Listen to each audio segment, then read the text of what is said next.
नमस्कार, दोपहर के 1:30 बज चुके हैं। आप देख रहे हैं आज तक। मैं हूं आपके साथ चित्रा त्रिपाठी। बड़ी खबर के साथ इस बुलेटिन की शुरुआत हम करेंगे। आपको बता दें कि 3 घंटे बाकी हैं। मुख्यमंत्री के तौर पर शपथ लेने 7वीं बार जा रहे हैं नीतीश कुमार। राजभवन में तैयारियां पूरी हो चुकी हैं। बीजेपी खेमे में भी हलचल है और बड़ी जानकारी ये निकलकर सामने आ रही है कि अब 7 विधायक मंत्री पद की शपथ लेंगे।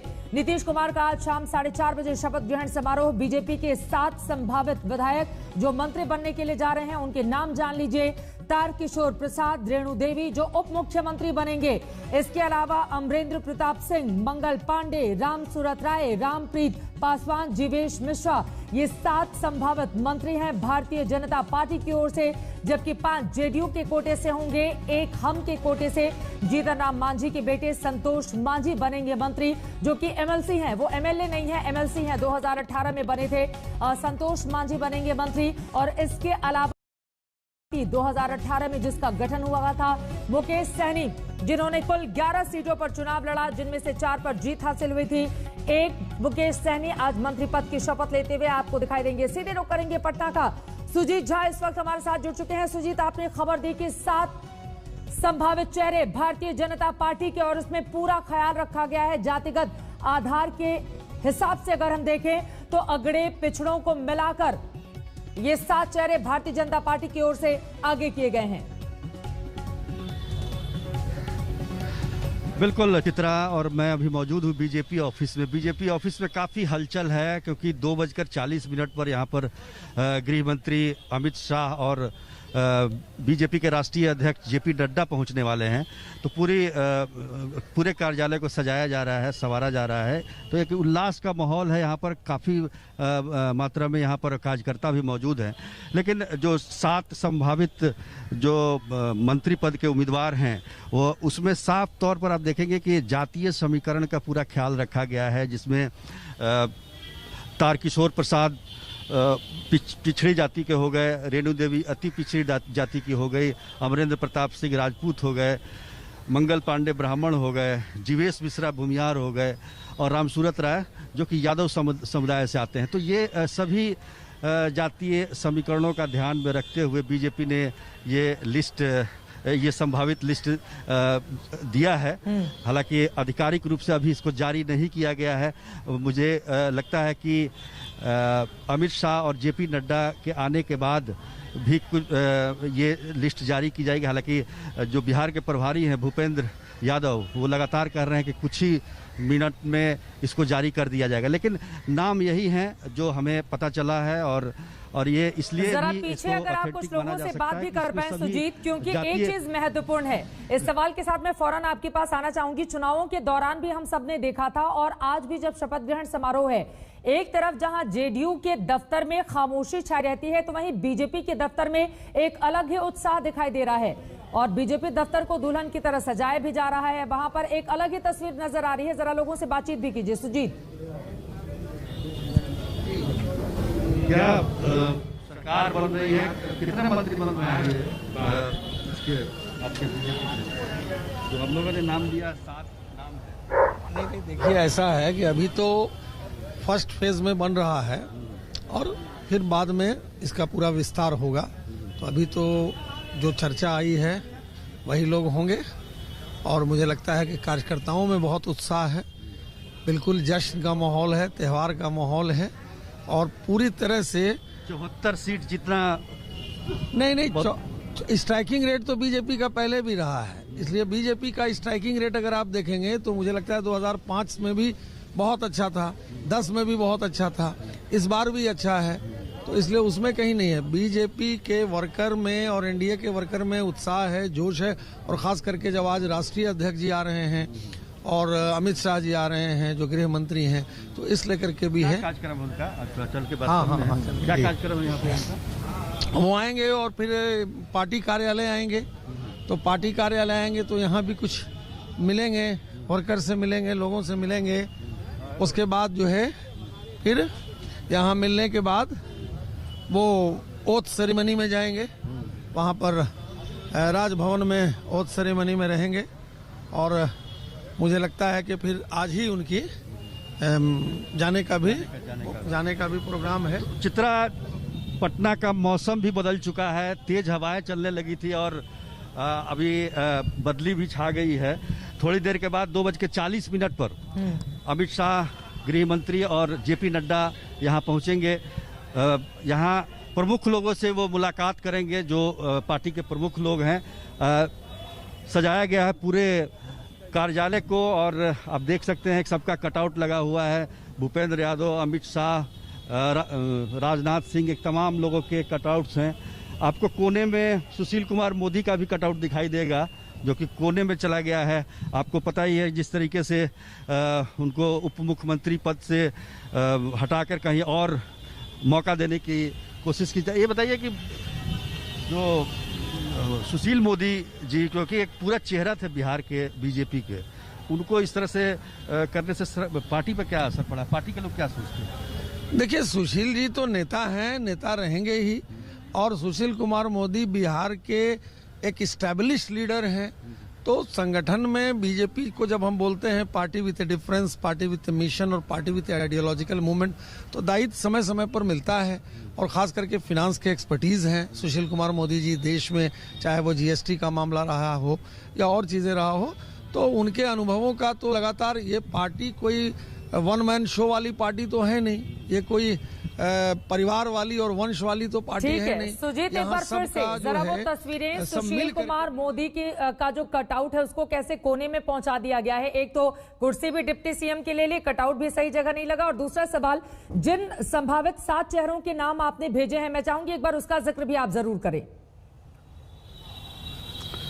बिल्कुल, तो ये आप कटआउट देखिए, यहाँ पर राष्ट्रीय अध्यक्ष आने वाले हैं, इसलिए सजाया संवारा गया है पार्टी ऑफिस को। सबके कटआउट्स लगे, लेकिन सुशील कुमार मोदी का आप देखिए ये कोने में कटआउट। ये कटआउट कल तक सामने हुआ करता था। आप जितने भी पोस्टर देखेंगे उसमें सुशील मोदी का चेहरा जरूर सामने रहता था, लेकिन आज ये कोने में है।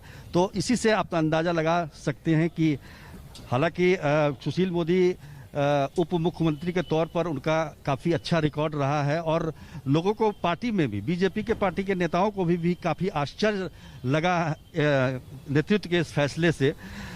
तो सब उस फैसले को लेकर थोड़ा हतप्रद हुए, लेकिन फिर भी कि पार्टी का फैसला है, केंद्रीय नेतृत्व का फैसला है, तो उसमें कोई टीका टिप्पणी नहीं करना चाहता। हमने बहुत सारे जेडीयू नेताओं से बातचीत की। जेडीयू को भी लगता है कि ये जो रिप्लेसमेंट होना चाहिए, जब परिवर्तन अगर बेहतर के लिए हो तो वो ज़्यादा अच्छा होता है। जहाँ तक संभावित मंत्रियों का सवाल है, तो संभावित मंत्री में तारकिशोर प्रसाद और रेणु देवी का नाम तो पहले से ही आ रहा था। एक वैश्य हैं और एक अति पिछड़ा के नुनिया जाति से हैं रेणु देवी, बेतिया से जीत के आती हैं, 4थी बार जीती हैं।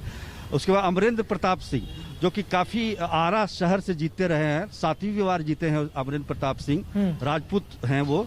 और वहाँ से वहीं से वो हम कह सकते हैं कि जो आरके सिंह का जो लोकसभा क्षेत्र है उस क्षेत्र के हैं और वहाँ से उनको बनाया जा रहा है। दूसरी तरफ से मंगल पांडे एमएलसी है। इसलिए तमाम जो जातिगत समीकरण को बहुत ध्यान रख रही है बीजेपी। और देखिए, बीजेपी के पास मौका था, नीतीश कुमार ने कल ही कहा कि बीजेपी की सीटें ज्यादा हैं, आप अपना मुख्यमंत्री बना लीजिए, लेकिन बीजेपी के नेताओं ने कमिटमेंट किया था तो उन्होंने नीतीश कुमार से ही निवेदन किया, जिसके बाद आज नीतीश 7वीं बार मुख्यमंत्री पद की शपथ लेने जा रहे हैं। लेकिन बीजेपी अपनी पूरी तैयारी करना चाहती है भविष्य के लिहाज से, इसी वजह से ये तमाम चेहरे जिनको लेकर अब भारतीय जनता पार्टी बिहार में आगे बढ़ेगी। सीधे रुख कर लेते हैं रोहित का, उसके बाद तमाम मेहमान भी आपको स्क्रीन पर दिखाई दे रहे हैं। रोहित, आप राजभवन के बाहर मौजूद हैं, किस तरह की हलचल, क्या तैयारी चल रही है, कितने लोगों को आमंत्रित किया गया है, राजभवन के भीतर कौन कौन से नेता शामिल होंगे, इसके बारे में जरा विस्तार से जानकारी दीजिए।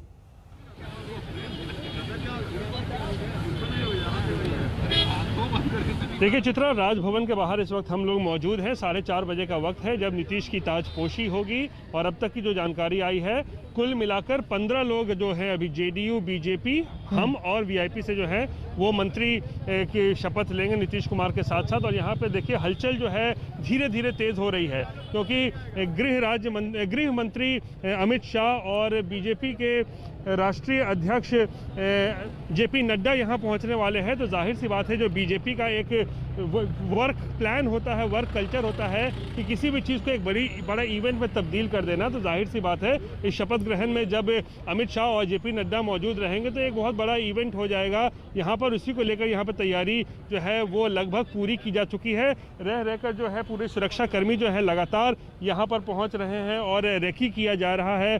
पत्रकारों को भी और मीडिया कर्मियों को भी एक जगह रहने के लिए यहाँ पर कहा जा रहा है। तो बड़ा दिन है नीतीश कुमार के लिए, 7वीं बार जो कि रिकॉर्ड होगा कि 7वीं बार मुख्यमंत्री की शपथ लेंगे और बड़े भाई की भूमिका में बीजेपी आ गई है और इसीलिए इस बड़े दिन को सेलिब्रेट करने के लिए, जश्न को दुगना करने के लिए खुद अमित शाह और जेपी नड्डा जो हैं यहाँ पर मौजूद होंगे। और क्योंकि कोरोना काल है तो बहुत ही लिमिटेड लोगों को जो है एंट्री दी जा रही है राजभवन में। ऐसा नहीं है कि पिछले बार जैसा होता था भीड़ लगी रहती थी अंदर में, लेकिन इस बार बहुत ही चुनिंदा लोगों को जो है वो इनविटेशन भेजा गया है ताकि वो शपथ ग्रहण में शामिल हो पाएं। ये महत्वपूर्ण जानकारी आपने दी। और देखिए यहाँ पर गृह मंत्री अमित शाह पूरे बिहार चुनावों के दौरान वो नहीं जा पाए थे, उनकी सेहत ठीक नहीं थी। हालांकि बाद में जब आखिरी चरण की वोटिंग पड़ रही थी उसके ठीक पहले वो पश्चिम बंगाल जरूर गए थे। लेकिन फिलहाल अमित शाह जो कि गृह मंत्री हैं, इसके अलावा बीजेपी के राष्ट्रीय अध्यक्ष जेपी नड्डा, ये तमाम लोग पहुंच रहे हैं। जिसके बाद बीजेपी दफ्तर को एक तरफ दुल्हन की तरह सजाया गया है, गजब का उत्साह देखने को मिल रहा है बीजेपी के नेताओं में, तो वहीं दूसरी तरफ राजभवन में भी तैयारियां पूरी की जा चुकी है। विनोद अग्निहोत्री जी, सीधे अब आपका रुख करते हुए, अब 7 चेहरे भारतीय जनता पार्टी के सामने आ गए हैं जिनमें पूरी तरह से जातिगत आधार पर आंकड़ों को सजाया संवारा गया है। किस तरह से देख रहे हैं ये बीजेपी जो नाप तौल के आगे बढ़ रही है? क्या आज के जरिए वो भविष्य की राजनीति को भी साधना चाहती है, इसीलिए इतनी तैयारी?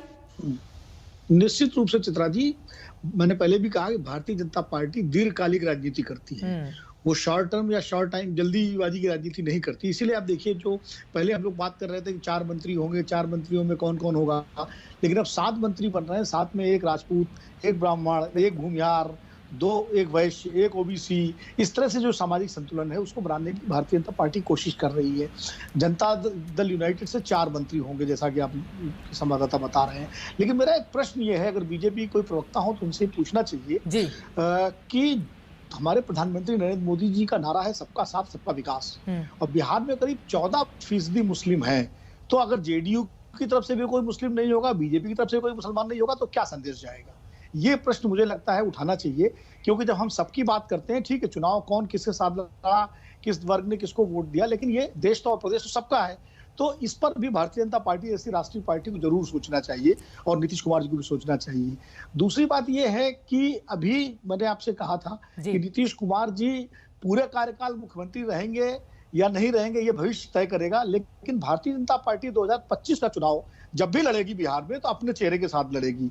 और चूंकि बहुत जबरदस्त दबाव रहा है भाजपा के कार्यकर्ताओं और नेताओं का कि अब अपना मुख्यमंत्री होना चाहिए, और नीतीश कुमार जी विधानसभा चुनाव के दौरान कह चुके हैं कि उनका आखिरी चुनाव है। तो जब आखिरी चुनाव का कमिटमेंट कर चुके हैं तो 2025 का चुनाव आउट गोइंग चीफ मिनिस्टर के चेहरे से नहीं लड़ेगी बीजेपी। इस तरह के आधार पर मुझे लगता है कि शायद आखिरी वक्त में उस वक्त बीजेपी अपना कोई चेहरा बिहार की जनता के सामने प्रस्तुत करें। ये महत्वपूर्ण जानकारी आपने दी है, लेकिन यहाँ पर गुरु प्रकाश जी से मैं जो मुस्लिम चेहरे को आगे नहीं बढ़ाने के पीछे की राजनीति आखिर क्या कहते हैं, ये जो सवाल आपने पूछा है उसका जवाब मैं बीजेपी के प्रवक्ता से लूंगी, लेकिन उसके पहले एक बहुत छोटे से ब्रेक। नमस्कार, मैं हूं अंजना ओम कश्यप। हमें उम्मीद है ये वीडियो आपको पसंद आया होगा।